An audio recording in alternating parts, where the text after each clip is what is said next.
आज हम हिंदी भाषा सेतु के अंतर्गत पाठ 7 हमें न बांधो प्राचीरों से कविता का भावार्थ समझेंगे। यह कविता श्री मंगल से सुमन द्वारा लिखा हुआ है। इनमें कवि ने उन्मुक्त स्वतंत्र जीवन की लालसा को अभिव्यक्ति दी है।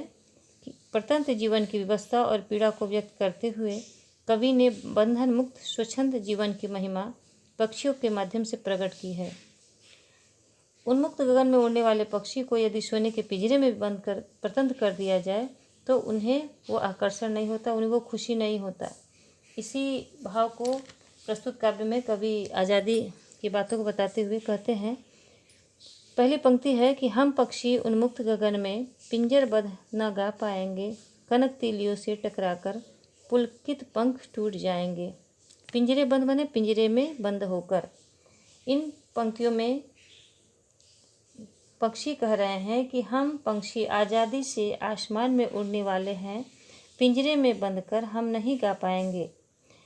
कनक तीलियों से टकरा, कनक मने सोना, सोने की जो बनी हुई पिंजरा है उससे टकराकर हमारे सुनहले सुंदर जो पंख है वो टूट जाएंगे। हम बहता जल पीने वाले मर जाएंगे भूखे प्यासे, कहीं भली है कटुक निबोरी कनक कटोरी की मैदा से। इन पंक्ति में कवि पक्षियों के माध्यम से कह रहे हैं, पक्षी कह रहे हैं कि हम पिंजरे में बंद पक्षियों उन्मुक्त स्वच्छंदता की बात कह रहे हैं कि हम पिंजरे में बंद पक्षी झरने और स्वच्छ नदी के जल पीने वाले हैं, हम भूखे प्यासे मर जाएंगे। कहीं भली है कटुक निवोली कनक कटोरी की मैदे से।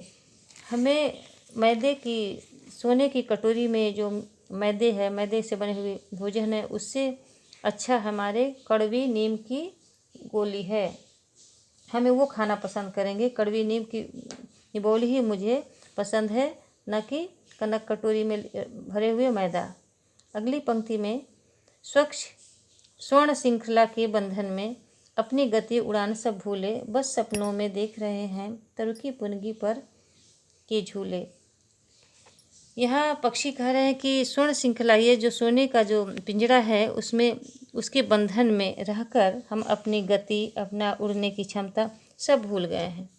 बस सपनों में ही देखते रहते हैं कि हम पेड़ की पुनगी पर झूला झूल रहे हैं। बस ये सब हमारे लिए सपनों में ही रह गया है। ऐसे थे अरमान की उड़ते नील गगन की सीमा पाने, लाल किरण की सी चोंच खोल चुगते तारक अनार के दाने। यहाँ पक्षियों की इच्छा है कि उनके जो अरमान ये थे कि वो नीले आकाश की सीमा को पाने की, नीले आकाश की सीमा में उड़ते और अपने लाल लाल चोंच से तारे रूपी अनार रूपी तारों को चूमते। पक्षियों की यही इच्छा होती है। जो पिंजरे में बंद है पक्षी, पिंजरे में बंद पक्षी की यही अरमान, यही इच्छा है। अगली पंक्ति है होती सीमाहीन क्षितिज से इन पंखों की होड़ा होड़ी, या तो क्षितिज मिलन बन जाता या तंती सांसों की डोरी। आसमान जो होता है वो सीमाहीन होती है।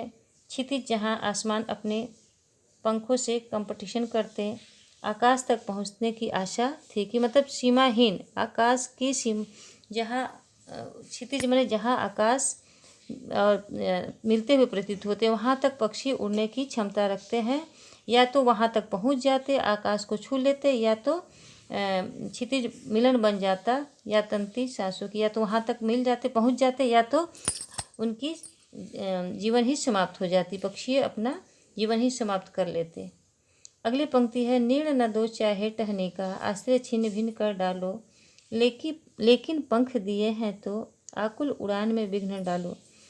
इस पंक्ति में पक्षी कह रहे हैं कि नीड़ मने घोंसला, जो पक्षियों की जो घोंसला है उसे मत दो, उनकी भी उनके चाहत नहीं है टहनी का, और टहनी में भी उनकी इच्छा नहीं कि टहनी भी हमें नहीं चाहिए।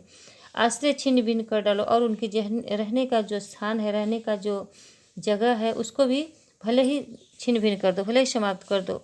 लेकिन पंख दिए हैं तो, लेकिन जो ईश्वर द्वारा दिया हुआ हमारा पंख है, आकुल उड़ान में विघ्न डालो, उन पंखों में को उड़ने, उन पंखों से उड़ने के में हमारे में विघ्न मत डालो, मतलब उन पंखों को रहने दो, हमें उड़ने दो, पिंजरे में मत बंद करिए। इससे यही पक्षियों की इच्छा है।